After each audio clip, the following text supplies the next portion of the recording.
Welcome to the BC Design channel. Today I'm making a tool holder from my Wera screwdriver set. I picked out a nice Jatoba wood offcut and cut it to size on the table saw. The wood has a really nice grain pattern and should look really good finished with Danish Oil. Next I laid out the screwdriver bits and handle and marked where I wanted to position them. I'm going to be routing a slot into the wood so that you can view the screwdriver tips at a glance. I marked a stop line for this slot at either end of the piece of wood. These lines will show me where to stop and start the cut so I don't cut through the portion of the holder where I want to store the tool handle. I set up my router and fence and began to route out the slot in small passes. I set the depth gauge to prevent myself from going through the bottom of the piece of wood. If I was to do this project again, I would drill the holes for the screwdriver bits and handle first and then route the slot.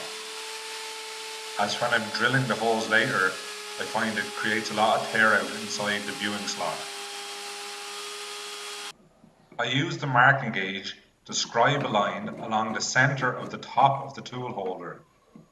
This line will be where I drill the holes for the handle and the screwdriver bits. I always like to go back afterwards and fill these lines in with some pencil to make them easier to see.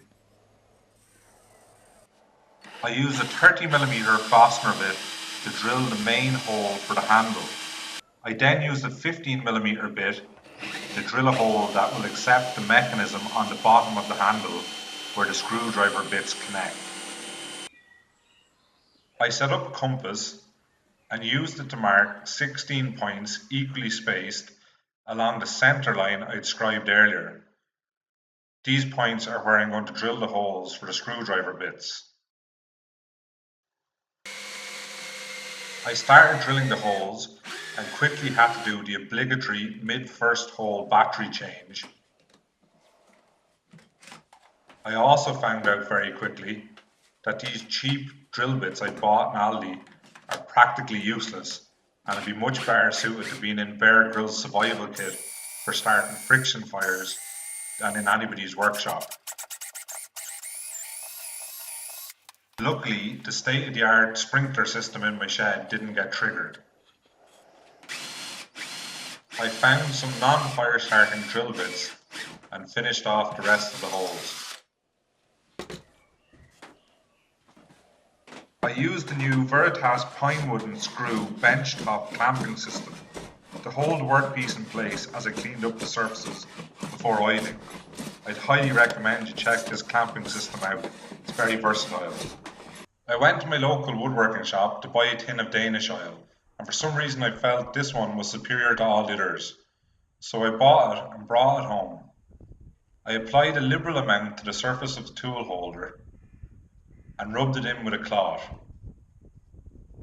I left it to dry and then wiped off the excess a few hours later.